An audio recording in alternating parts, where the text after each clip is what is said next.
Why not just use ChatGPT or Claude? The same way that, when you're hiring someone who's gone to a great undergraduate institution, the first thing you want to do is teach them about how you work, the tools that you use, the data sets that you use, and the way you think. What we need to do when working with investment banks is take these great models like ChatGPT and Claude and teach them how to think like an investor, how to use the data that an investor uses, whether it's public company financials or private company data like PitchBook, and then teach them how to do the same kind of outputs, the PowerPoints, the Excel models, and so on.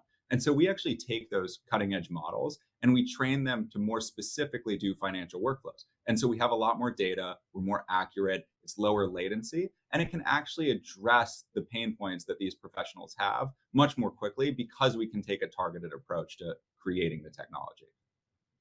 Okay, so when you're saying you're feeding uh, this data into these, can you be more specific about like what that process actually looks like? Is Yeah, it I mean, we specific so to we each partner client or yeah? we partner broadly with FactSet, with Refinitiv, with CapIQ, PitchBook, Preqin, Crunchbase, just to name a few. So our AI agent has access to all of those tools. So if you go in and say, hey, Rogo, tell me about a company like Perplexity, we can actually go through and look at Crunchbase and PitchBook data to tell you the fundraising history and give you data that you trust. If you say, great, put this into a PowerPoint template, it can go and look at the last PowerPoint you made on a company and follow that exact same workflow and template too.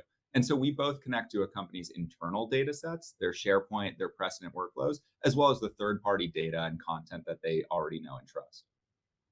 Okay, so I'd love to hear more about your time at Lazard.